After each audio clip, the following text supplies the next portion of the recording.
Assalamualaikum, selamat datang ke Ajar Santai. Belajar kerana Allah. Kita dah biasa dengan ungkapan ni sejak daripada kecil lagi. Bila kita masuk dalam kelas, ustazah suruh kita baca doa, suruh kita belajar kerana Allah. Bila kita skor dalam periksa, mak ayah kita akan cakap, bagus, tahniah, berjaya dalam periksa. Tapi kena ingat, kita sebenarnya belajar ni untuk Allah Subhanahu Wa Taala. Itu kalau kita cemerlang dalam periksa lah. Kalau kita gagal, lain pula skrip dia. Oh, apa tak ada? Ini perhabis beras kat rumah.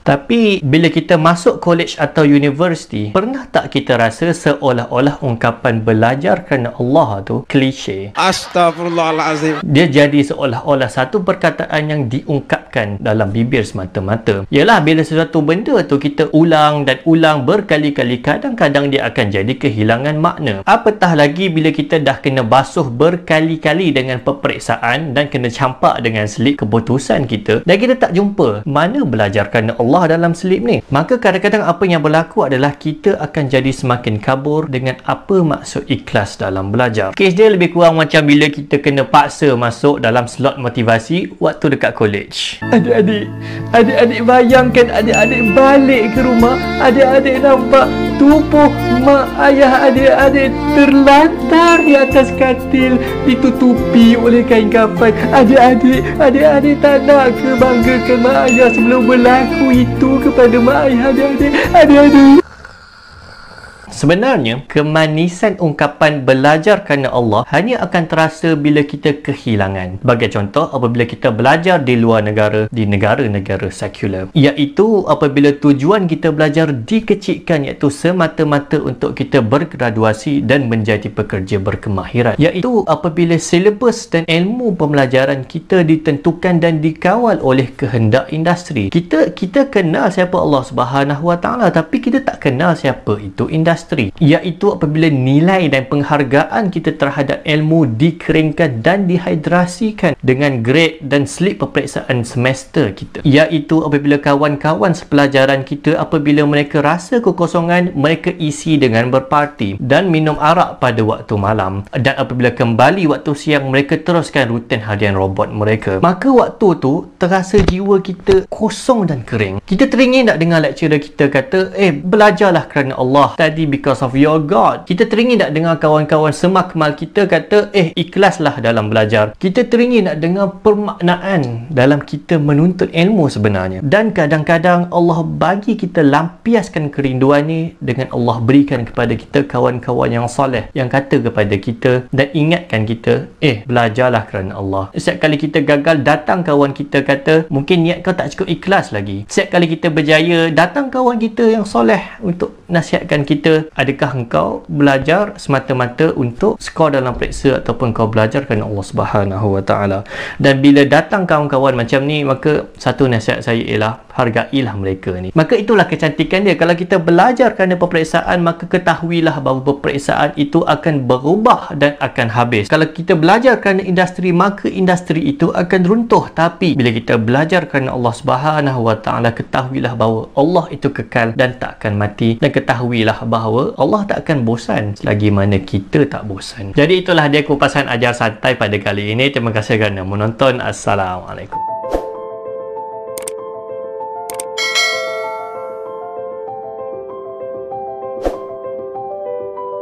Assalamualaikum warahmatullahi wabarakatuh. Alhamdulillah wa syukrillah wassalatu wassalamu ala rasulillah wa ala alihi wa sahbihi wa mawalah. Rabbi syrah li sadri wa yassir li amri wa hlul 'uqdatan min lisani yafqahu qawli, amma ba'd. Qala Allah ta'ala ba'da a'udzu billahi minasy syaithanir rajim wa dzakir fa inna dzikra tanfa'ul mu'minin.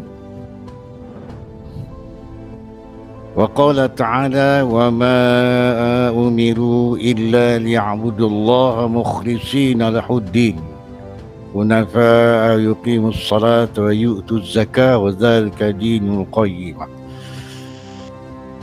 Wa qala Rasulullah sallallahu alaihi wasallam fi hadithi syarif, innamal a'malu binniyat wa innama likulli imri'in ma nawa, ila akhir hadis. Sadaqallahul azim wa sadaqa rasuluh sallallahu alaihi wasallam.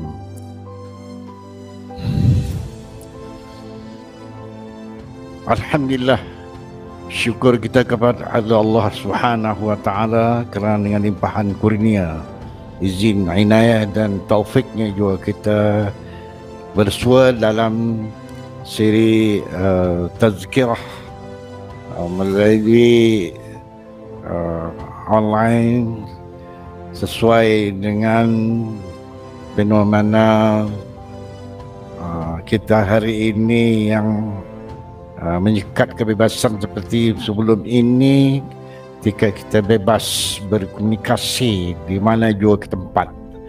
Kali ini tibalah masa kita menghadapi suatu fenomena yang menguji keupayaan kita, menguji keikhlasan kita, lebih-lebih menguji keimanan kita, kerana Allah Subhanahu wa taala sengaja menghantarkan ujian dan bala ini bagi menapis, bagi melihat hamba-hambanya sama yang benar-benar beriman atau tidak, yang benar-benar bersungguh-sungguh atau tidak, yang benar-benar ikhlas atau tidak. Inilah masanya, tuan-tuan, khususnya para pelajar yang akan menduduki peperiksaan SPM tahun ini atau tahun depan dengan keadaan seperti ini. Jadi apa yang diamanahkan oleh saya untuk sampaikan dalam tazkirah yang terlalu terbatas ini, sebagai seorang pelajar, lebih lagi pelajar Muslim yang sewajarnya kita kena mengetahui matlamat, tujuan, maksud, misi dan visi kita sebagai pelajar. Terutama Allah Subhanahu wa taala nak melihat nawaitu kita, iaitu niat kita melakukan sesuatu sesuai dengan status kita sebagai talib, sebagai student, sebagai pelajar, yang lebih-lebih lagi umur ataupun keadaan para pelajar yang sangat-sangat menghendaki kepada ilmu, yang mana ilmu kita sedia maklum suatu perkara yang sangat penting untuk kehidupan manusia. Baik apa juga status yang hendak ia akan dapat ataupun jadi akan datang, maka ilmulah sebagai asas ataupun sesuatu yang perlu diperolehi oleh setiap individu pelajar. Kita bercakap sebagai seorang hamba Allah yang beragama Islam, ya, maka kita, panduan kita tidak lain dan tidak bukan kembali kepada hukum Allah, kembali kepada panduan yang digaris pandukan oleh Allah Subhanahu wa taala dan Rasulnya ke atas kita. Kita diajarkan sejak prasekolahan dahulu hingga serendah dan menengah sekarang ini, guru-guru kita mengajar kita tak juga ketinggalan ibu bapa kita bahawa maksud kita ke sekolah, ke madrasah, ke tempat pengajian ataupun disuruh kita belajar, semuanya ini adalah semata-mata menjalankan perintah Allah Subhanahu wa taala. Maka di sinilah peranan niat kita sebagai seorang pelajar. Nawaitu kita itu hendaklah jelas, ya. Untuk penjelasan nawaitu atau niat kita ini perlu mengaji untuk mengetahui niat kita atau nawaitu kita itu menepati syariat Allah ataupun nawaitu atau niat biasa yang diniatkan oleh manusia umumnya.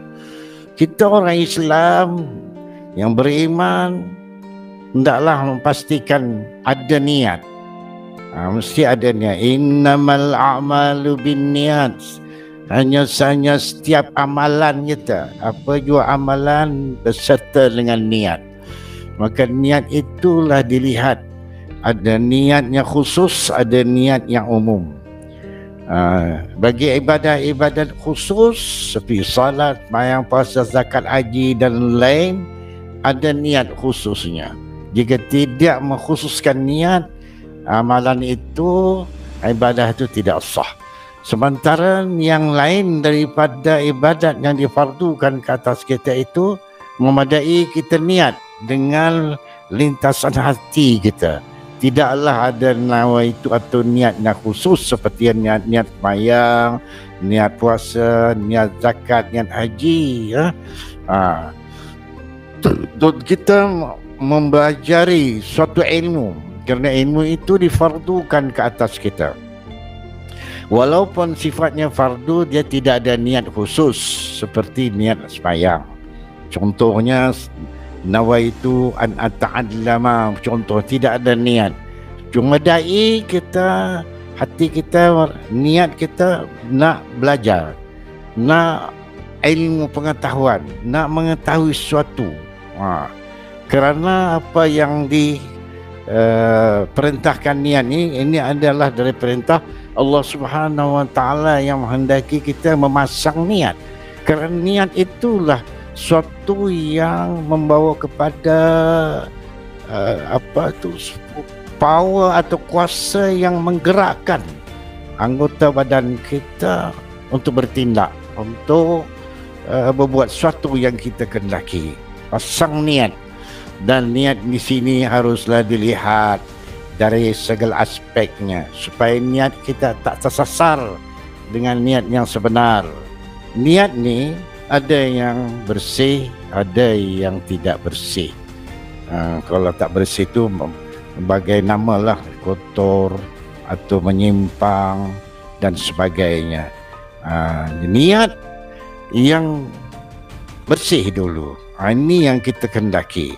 Niat yang bersih yang disebut ikhlas. Kalau disebut ikhlas, rata-rata kebanyakan tuan-tuan perempuan khusus pelajar mengetahui kerana Allah. Ikhlas artinya bersih hati semata-mata kerana Allah Subhanahu Wa Taala. Dia tidak ada niat yang lain daripadanya.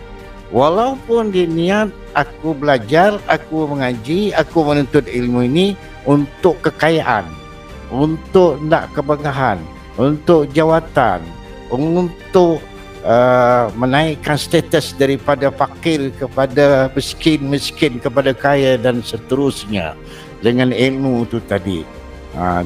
Semuanya apa yang diniatkan itu salahnya di mana? Di sinilah perlu dipikirkan, diperhatikan. Apa yang sebutkan tadi niatnya itu dia seperti tidak boleh kita meletakkan niat seumpama itu. Niat kita tetap kerana Allah semata-mata. Sama ada kita belajar apa sekalipun, lebih bagi kita belajar hukum-hukum Allah, syariat Allah, iaitu ilmu yang mengenai dengan aqidatul iman, mengenai dengan arkanul iman, mengenai dengan rukun-rukun Islam, mengenai dengan akhlak, dengan ihsan, mengenai hukum hakam atau syariat Allah Subhanahu Wa Taala. Lagi-lagilah kita letakkan niat belajar ini semata-mata menjalankan perintah Allah Subhanahu Wa Taala. Begitu juga kita nak belajar ilmu-ilmu akademik, ilmu-ilmu disebut ulum asriyah, ilmu-ilmu semasa, ilmu-ilmu yang menjadi fardu kifayah, ilmu-ilmu menjadi masalah awam manusia. Maka kita tuntut kita belajar semata-mata juga kerana Allah menuntutnya demikian, supaya bila ilmu itu nanti bila kita peroleh dan kita faham, maka mudahlah kita mengendalikan kehidupan ini seperti mana yang dikehendaki oleh Allah Subhanahu Wa Taala. Ingat para pelajar sekalian, walaupun kita ni kelihatan apa yang kita buat tu baik, murni, cantik, belajar sungguh, tidak main, siang malam menatap buku, berbincang dan sebagainya, usaha yang baik. Tapi dilihat dari aspek dalamannya, yang ini nawa itu, itulah dilihat.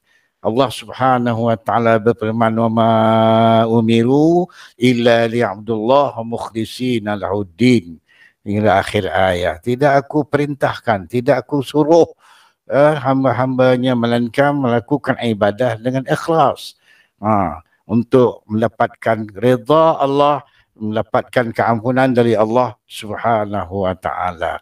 Maka beginilah, kalau kita mengaji, memang kita harus membezakan niat dengan objektif. Niat ni boleh kita letakkan sebagai satu benda yang jauh, yang menjadi, yang mananya tidak boleh lari daripada ingatan dan benak hati kita, iaitu Allah. Bila hati kita sudah disirami, sudah diresapi oleh tauhid kepada Allah, akidah kita kepada Allah, yang satu ingat akan Allah, pasti apa juga pekerjaannya lebih-lebih lagi menuntut ilmu kerana-Mu ya Allah, bukan kerana yang lain. Namun pada masa yang sama, kita perlu sesuatu yang hendak kita capai. Itu namanya objektif, bukan matlamat. Objektif itulah apa yang kita capai, iaitu pengetahuan, kepahaman, iaitu kemahiran dalam mengendali kehidupan kita, kemahiran dalam mengajar, kemahiran dalam beramal, kemahiran dalam memimpin, kemahiran dalam mengendalikan, mengusahakan sesuatu, kemahiran dalam bisnes, dalam pertanian, dalam keselamatan dan sebagainya, nak disebut banyak ya. Itu. Jadi apa yang kita nak, yang disebut di mana-mana ni, apa yang kamu nak belajar, nak jadi apa, nak jadi ini, itu semua objektif. Kita jadikan ilmu, dari ilmu itu kita pahami dan kita laksanakan sesuai dengan objektif kita nak jadi guru. Maka dia kena dalami berbagai ilmu. Ilmu itulah dihalusi dan semata untuk sebagai satu objektif, benda yang nak kita capai. Untuk orang yang meletakkan kerana Allah Ta'ala, dia kena capai ke sesuatu yang menjadi alat. Objektif yang kita nak capai itu umpama alat. Jadi alat ni perlu sangat dalam mencapai matlamat.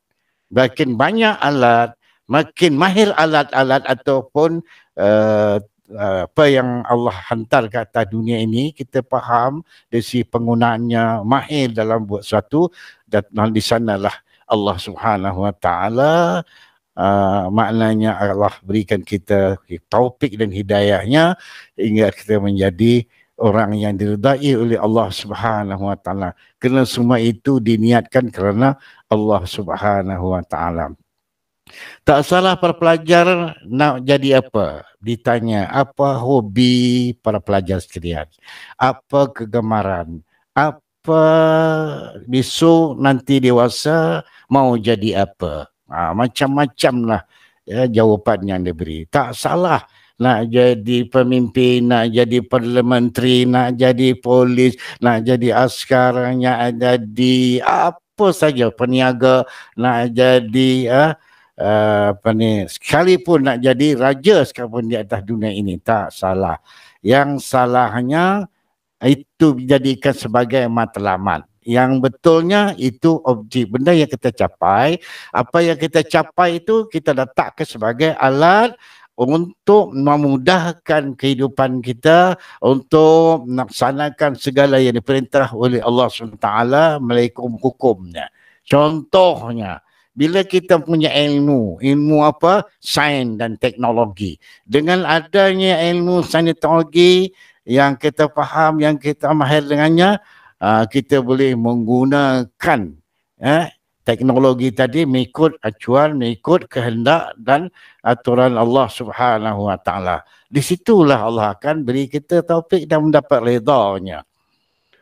Semua itu didorong oleh nama itu atau niat Allah Taala tadi. Kerana semua itu diperintah oleh Allah kita capai. Kita perlu kepada ilmu, perlu kepada kemahiran, perlu pada jawatan, perlu pada kuasa, perlu pada alat-alat. Kalau boleh kita memperbanyakkan alat semampu yang mungkin. Alat itu yang kita letak sebagai jambatan, sebagai sesuatu yang untuk mencapai matlamat yang sebenar. Apa matlamat sebenar? Redha Allah, ampunan Allah. Inilah tujuan kita meletakkan niat semata-mata kerana Allah. Sebaliknya, kalau kita tujuan niat itu kita bukan kerana Allah, kerana yang tadi sebutkan yang objektif jadi matlamat, akhirnya apa akan jadi?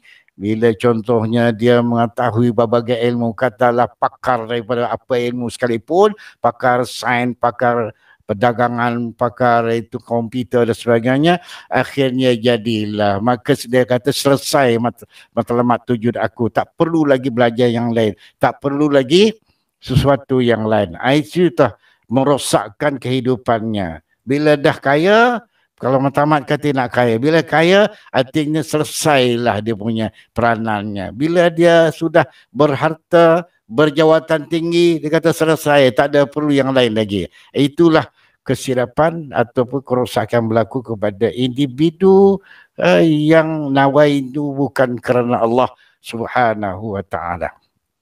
Baik. Kemudian yang kedua, niat yang tidak betul. Niat tadi ikhlas semata-mata kerana Allah, kita dah faham. Niat yang tidak betul, walaupun benda itu perlu kepada manusia. Contohnya niat bukan kerana Allah, kerana kemegahan, kerana pangkat, kerana harta, kerana glamour, kerana kemasyhuran dan lain-lain lagi. Semua itu, benda itu perlu untuk manusia. Tapi jangan letakkan itu matlamat atau niat yang sebenarnya. Itu yang salah. Lagi-lagilah kalau niat kerana nak menghancurkan, nak memusuhi seorang, nak balas dendam dan sebagainya, itu terang-terang salah. Tuan-tuan. Dan pelajar sekalian, ya, khususnya yang mengambil peperiksaan SPM, janganlah letakkan SPM ni sahajalah ilmu. Ini sahajalah. Kalau gagal SPM, habislah saya, masa depan saya. Ini ada yang nawaitunya begitu. Ada yang berpegang begitu. Ini sudah melampaui batas, boleh membawa kepada syirik kepada Allah Ta'ala. Wal'iyadzubillah min zalik. Ya, SPM ke, STPM ke, ijazah ke, diploma ke, ijazah hingga pada PhD sekali, semua itu alat. Ilmu yang Allah kehendaki sebagai tertuntut untuk direalisasikan dalam kehidupan manusia bagi kemudahan manusia, bukan matlamat manusia, tetapi itu alat. Bila alat, maka kita kongsi bersama. Alat ini pastikan ia memberi kemudahan bagi kemudahan kepada kehidupan manusia. Ini perlu. Kalau matlamat, dia hanya terhenti sekadar itu saja, tidak lebih daripada itu. Itu yang merosakkannya. Jadi pelajar yang dikasihi sekalian, apa yang perlu kita sekarang ini, perbaru niat, renew niat, lihat balik niat kita dari awal. Kemudian kadang-kadang kita niat sebagaimana disebutkan tadi oleh kerana bi'ah, kerana situasi yang para pelajar yang lain-lain berbuat demikian, menghadiri demikian. Itu, maka bertanyalah kepada tok guru, cikgu, ustaz, bagaimana niat betul untuk boleh mendalami, bagaimana meletakkan dia. Semuanya itu perlu dihalusi dengan melihat niat kita. Contohnya saya sendiri yang bercakap ni, apa niat saya? Kita letakkan kerana Allah. Perintah Allah dalam mengingatkan seorang yang lain, itu perintah Allah. Sebagaimana disebut dalam Al-Quran surah Al-As, Tawasau bil haq wa tawasau bis sabr. Hendaklah berpesan-pesan dengan kebenaran dan berpesan-pesan dengan kesabaran. Allah perintahkan kita mengingatkan yang lain, kerana peringatan ini sangat berguna bagi orang-orang yang benar-benar beriman. Sebabnya firman Allah dalam Al-Quran yang sering dibaca oleh para pencerama kuliah, guru-guru, wazakir fa inna dzikra tanfa'ul mu'minin. Dan ingatlah, dan sesungguhnya peringatan itu sangat memberi manfaat kepada orang-orang yang mukmin. Itu pula tazkirah-tazkirah, motivasi-motivasi, nasihat-nasihat, tausiah-tausiah yang disampaikan itu sebagai tazkirah. Apa makna tazkirah? Ingatan, pesanan, supaya memberi manfaat kepada kita yang sering lupa, yang lalai, ya, dan sebagainya. Dan seterusnya, tazkirah ni kalau tidak menjadi kepercayaan bagi kita, tentu sekali kita tidak mau menerimanya. Alah, ini omong kosong, ini cakap saja. Inilah ciri-ciri orang yang tidak yakin, tidak beriman dengan firman Allah, ayat-ayat Allah, hadis Nabi sallallahu alaihi wasallam. Sebab itu Allah sebut fa inna zikra tanfa'ul mu'minin. Sesungguhnya peringatan tu tadi hanya memberi manfaat kepada orang-orang yang yakin, yang beriman kepada Allah Subhanahu wa taala. Bagi dia tak sebut fa inna zikra tanfa'ul muslimin. Sesungguhnya peringatan memberi kepada orang Islam. Dia hanya memberi kepada orang-orang yang beriman. Sebab itulah kita dalam kita merasakan yang kita dah Islam, ya, beriman, belum tahu lagi sejauh mana keimanan kita kepada Allah Subhanahu Wa Taala dengan Al-Quran yang kita baca, yang kita pelajari, hadis-hadis Nabi yang kita pelajari. Begitulah hukum hakam yang lain.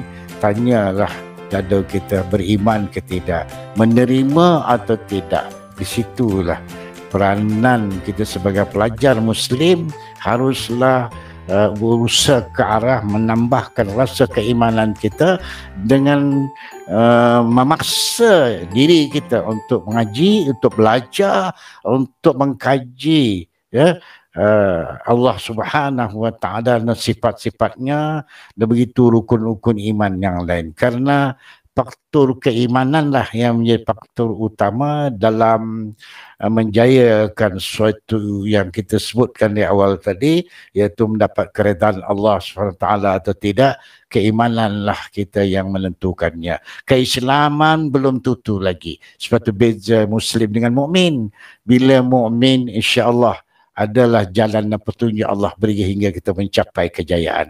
Sebab itu para pelajar yang masih muda sangat-sangat mempelajari ilmu. Dan ilmu, segala ilmu yang kita pelajari itu meletakkanlah ilmu yang berkaitan dengan keimanan, syariat Allah, hukum hakam Allah, ya, menjadi keutamaan kerana ia adalah jaminan kita untuk selamat dunia dan akhirat. Sementara ilmu-ilmu yang tidak bersifat fardu ain, yang bersifat kifai atau kifayah, ia menjadi kemudahan bagi manusia dalam nak meletakkan dan mengendalikan kehidupan ini lebih sempurna, lebih selesa. Itu hal-hal yang bersifat fardu kifayah. Kerana fardu ain ni kita sedia maklum tidak ada terkecuali. Semua pelajar, semua orang wajib mengetahui, memahami dan melaksanakannya tanpa excuse, melainkan yang uzur syar'i saja. Siapakah uzur syar'i? Yang cacat anggotanya, matanya buta, telinganya pekak, ya. Apa lagi? Mata buta, telinga pekak, dan seterusnya anggota yang lain, dia tidak dapat memaham sesuatu. Tuan-tuan dan sidang pelajar yang dikasih sekalian, untuk akhirnya seluruh tazkirah yang ringkas ini saya berpesan untuk diri saya dan semua, marilah kita mengulang kaji balik dah hal-hal basic kita. Sebab niat ini basic, yang paling penting hendaklah dilihat dari semasa ke semasa. Begitu juga pelaksanaannya, sama ada menepati atau tidak. Kalaulah tidak menepati, cepat-cepat patah balik, betulkan niat kita, ya, iaitu yang kita semata-mata khalis, bersih semata-mata kerana Allah. Kerana bila bersih hati kita semata-mata kerana Allah, ya datanglah dorongan untuk bersungguh-sungguh, datanglah motivasi, dorongan untuk belajar bersungguh. Tambah ujian yang kita hadapi dengan belajar tidak seperti dahulu ke sekolah, di kelas, di guru, sering bertemu dengan pelajar, guru-guru. Sekarang masing-masing di rumah menggunakan teknologi sekarang ini. Bagi mana yang boleh kita belajar, belajarlah. Namun jangan minta mereka lalai dengan benda-benda yang melalaikan. Dia akan cari guru walaupun cara teknologi sekarang dengan WhatsApp, dengan Facebook, dengan telefon, dengan tak dapat bertemu di rumah, di sekolah, bertemulah di alam maya. Mudah-mudahan samping itu buku menjadi kawan baca. TV, media-media masa yang lalai itu jangan didampingi, itu merosakkan kita sebagai seorang pelajar Muslim. Jadi itu saja apa yang saya sampaikan dalam tajuk ini dengan apa yang sampai ringkas-ringkasnya, didalami boleh dibahas oleh guru-guru yang lain, insyaAllah. Ampun maaf dari saya yang lemah ini. Mudah-mudahan kita bertemu di siri yang akan datang. Aku qauli hadza wassalamualaikum li wa lakum. Wassalamualaikum warahmatullahi wabarakatuh. Alhamdulillah, terima kasih untuk pengkongsian yang diberikan oleh Ustaz Isnin bin Hashim, iaitu seorang mantan guru pendidikan Islam SMK Bandaraya, dan juga graduan daripada Universiti Al-Azhar Mesir dalam jurusan Usuluddin. Jazakallahu khairan Ustaz Isnin. InsyaAllah kita akan jumpa lagi untuk episod-episod yang akan datang, InsyaAllah. Diharapkan agar kita semua para pelajar dapat mengambil iktibar dan pengajaran di atas perkongsian yang diberikan. Betapa pentingnya niat dalam menuntut ilmu, insyaAllah. Oleh itu, kita jumpa pada minggu hadapan di segmen yang sama, masa yang sama, iaitu motivasi santai 30 minit norma baharu. There is no secret to success. It is the result of preparation, hard work and learning from failure. InsyaAllah kita jumpa lagi. Assalamualaikum warahmatullahi wabarakatuh.